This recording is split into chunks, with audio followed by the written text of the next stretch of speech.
what's going on, folks? Life Lessons Juvy, episode 37? 36? I think it's 37. In case you guys have noticed, it's very empty. The set is very empty right now. I was just getting windows done. If you guys follow me on Instagram, you should know all this process, but for those that don't, I'm breaking it down. Because I did get a couple messages of why I didn't do any videos for the past 2 days. So let's get into that real quick. I was getting these new windows done. They had to do them for the entire house, and yesterday they didn't bring enough trim to actually finish my window, so everything got delayed for about a day. I was hoping I was going to be able to work work on a video after they had left or something, but honestly, after dealing with them in my house and shit, so I'm not a person who really likes people in my house too much. Yeah, I was very exhausted, but it's all done now. We're getting back to it. Obviously everything's going to be set up on the shelf again. The paintings will probably be in a different order because I'm probably going to switch some around. And yeah, let's get into the fucking life lessons. But first,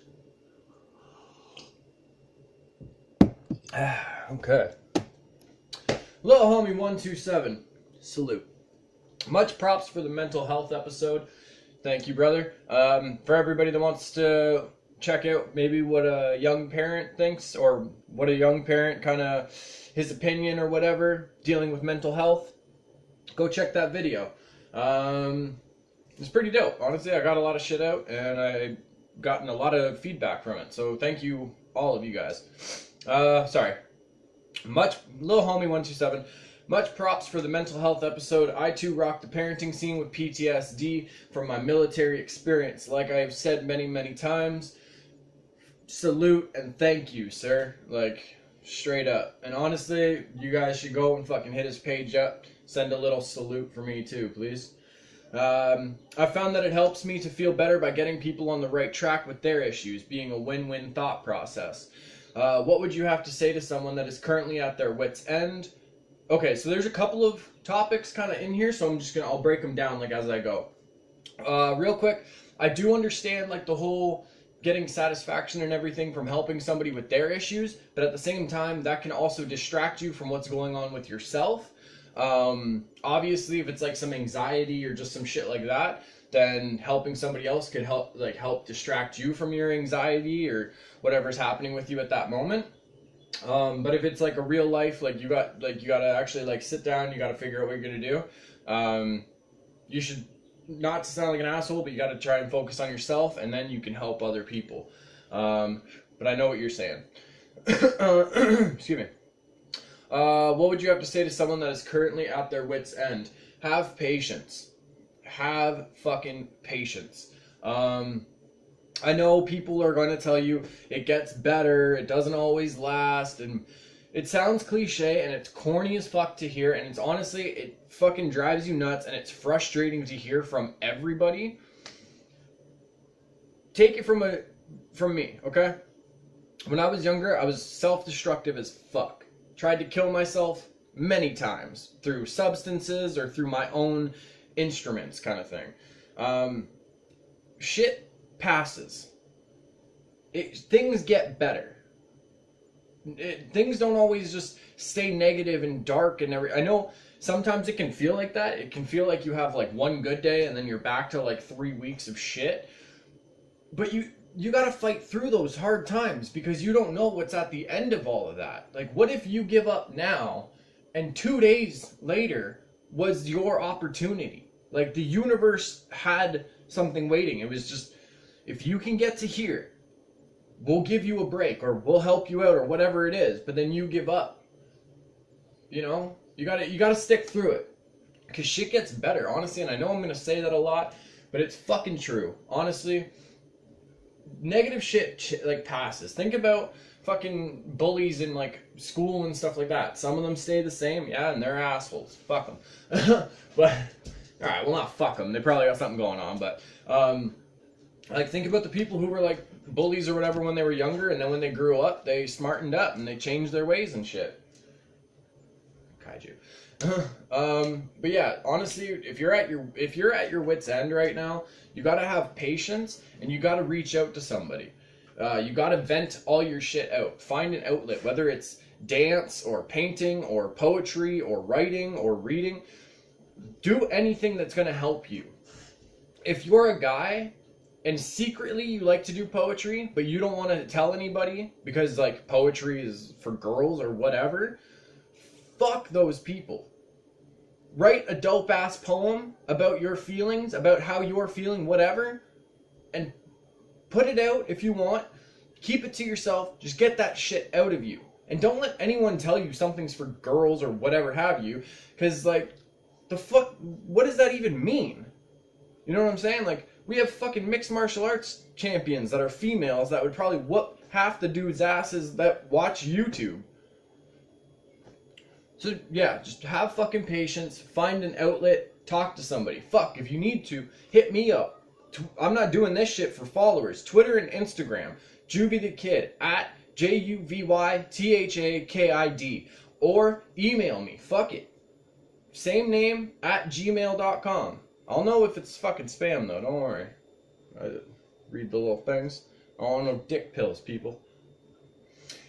What advice / experiences, coping methods did you use? Positive coping methods.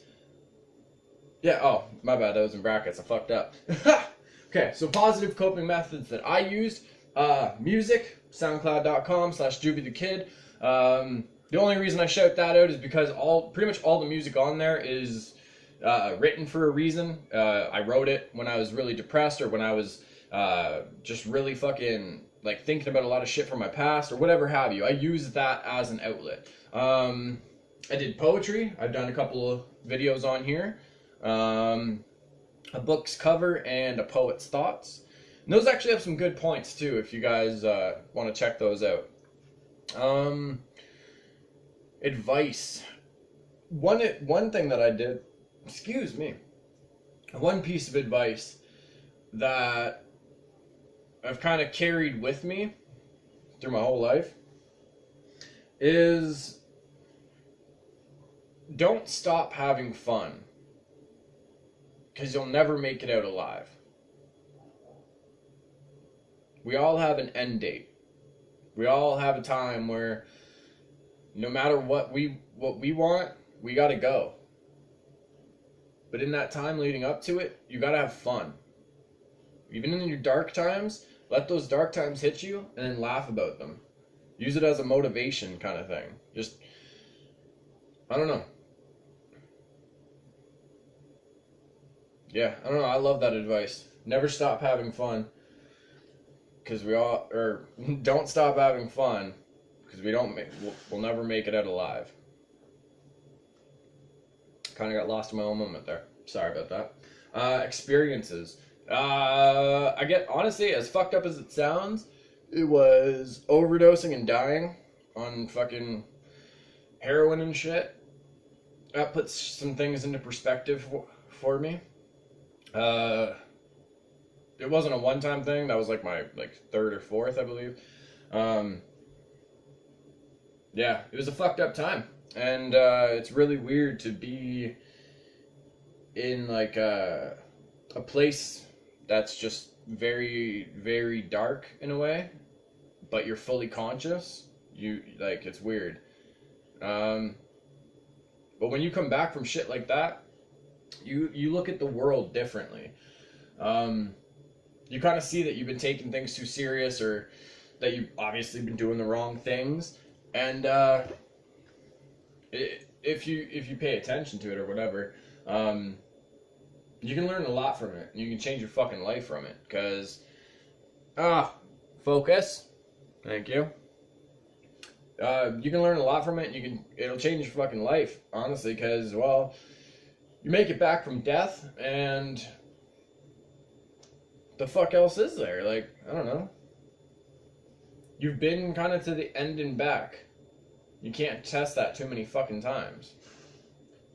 So for me, it was like, alright, this has not been the first or second or third time that this has happened. I should probably stop trying my luck. And I don't know, man. Like, it's hard to explain, I guess. It's it's one of those things, like, everybody has a different experience that might help them smarten up or kind of like get out of the funk that they're in. But that doesn't mean it'll last. And I'll be honest with y'all. For advice that you're given in life, for experiences you go through, for coping mechanisms or methods that you use, you have to constantly exercise those. Okay? Like a coping method is like, think of a coping method like a muscle in your body. If you don't work it out or do anything to help keep the strength in it, it's going to atrophy and just go away. So and it'll be harder and harder to build it up. So with a coping method or an experience you reflect on to keep you motivated, you got to keep those in your back pocket, so to speak. Like, you got to keep those are your ace in the hole. When you're feeling fucked up and everything, those are the things that are going to get you out of what you're feeling or that time or whatever have you. So you got to constantly exercise your coping methods. You can't just sit there and be like, well, I'm good now, I don't need them. No, like, you're always going to have shit to work out, you know what I mean? So yeah, any advice, any experiences or coping methods that you guys have used in your life or anything, keep exercising them and keep them sharp. Focus. Okay. If you had a chance to go back in time to yourself at your worst point, what advice would you give yourself? Exactly what I told you guys. Be patient. It fucking gets better. I was so self-destructive, and I honestly I guess I didn't really give a fuck if I died for a long, long time. I was pushing my luck with a lot of shit, with drugs and just like certain activities I did. And yeah, for me it was like when I got home or when I wasn't around people, whatever have you, it was a fucking circus show of fuckery. I couldn't keep my head straight. I was always fucking depressed. I hated myself, hated everything around me, and I didn't know what the fuck to do. And I honestly, like, it was like every time I like would do something that like I knew was dangerous as fuck or that like could have like serious fucking effects, I just, like, I don't know, I kind of hoped that it would have those effects or that it would be the last time or whatever have you. And I felt like it was just like, this was it, like, this moment right here is my life. I'm like, it's so shit, blah, blah, blah, like the same things that we all think or whatever. So for me, it was, wow, these are some deep topics. So for me, I would go back, I would tell myself, be patient, things get better, don't push people away, because I did that a lot. I talked about that in the mental health video. I would become a very negative person, so like I could push people away, and I would tell myself not to do that, because it's a really dumb idea, and you're going to just end up feeling like an asshole a couple years down the road. But we're all young and stupid. We got to make mistakes so we can learn to be smarter when we're older.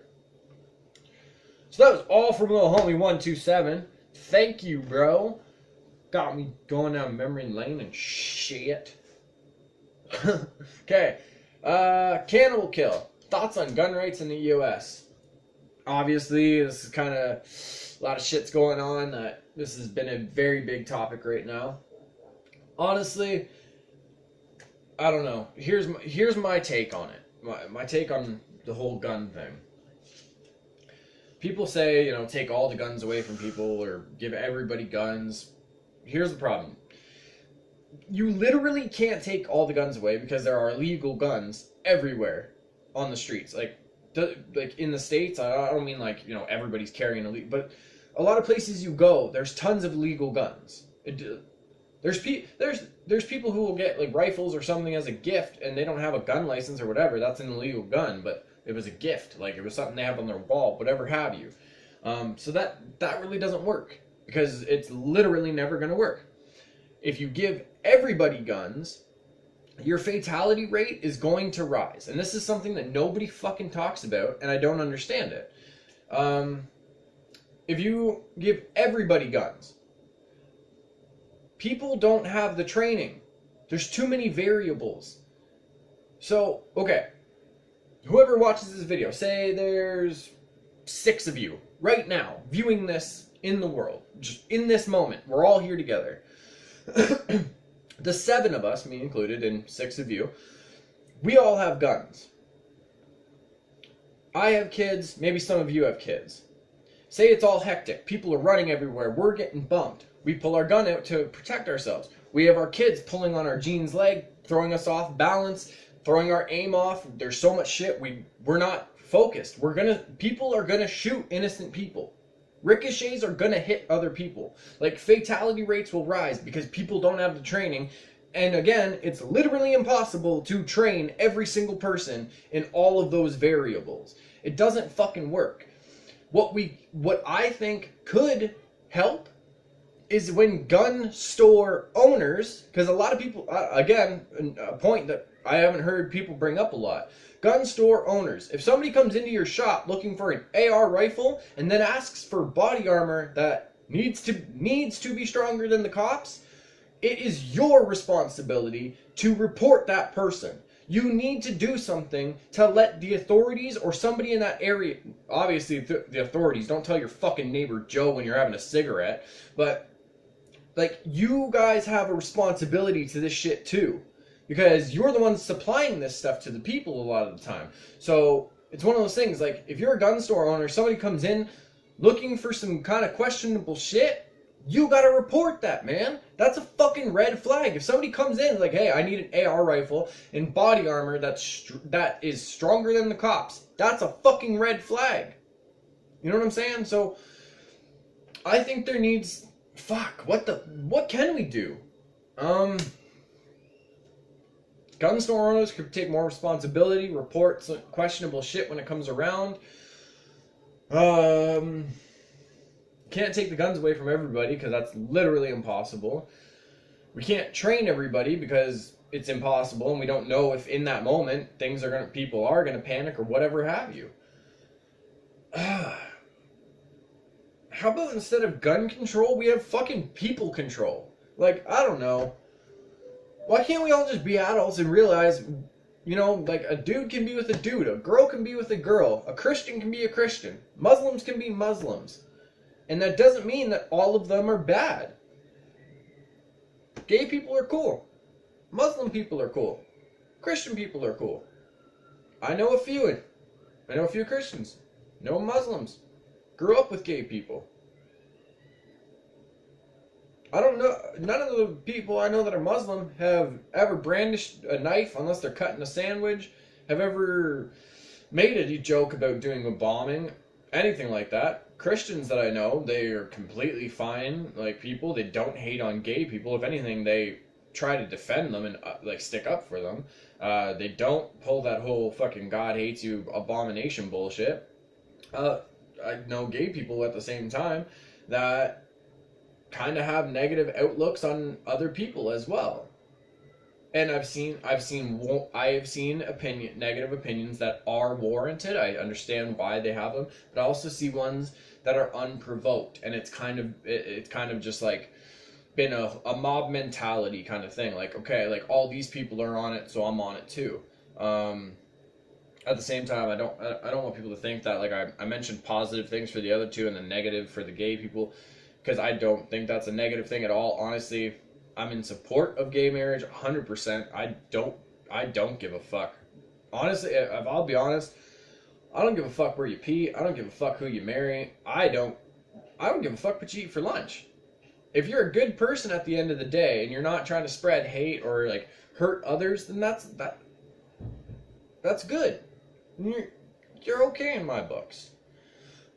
But yeah, we got off topic. For the whole gun thing, I don't know, man. I really don't know if we have a solution, because there's too many people and there's too many fucking variables in it. You know what I mean? But the gun store owners for sure need to take a responsibility. Maybe even people in the community need to have a bit of responsibility, but then you get into the whole paranoia and stuff with a lot of people. So, I don't know. Hopefully we figure this shit out, though. Because it can't keep continuing like this. If you want to submit your topics and everything for next time, hit me up on Snapchat. We'll start with that. Snapchat, Twitter, Instagram, at JuvyThaKid, JuvyThaKid. Also, if you don't even want to submit topics, you just want to hit me up so you can talk about some shit and you want to vent out or whatever, then do that. Like, on 100%, I encourage that. Hit me up and we'll talk. All the quiet kids, freaks, and weirdos, I fucking love. Hey, focus. Yeah. All the quiet kids, freaks, and weirdos, I love you. I know a lot of other people do. So for the love of them, keep being weird.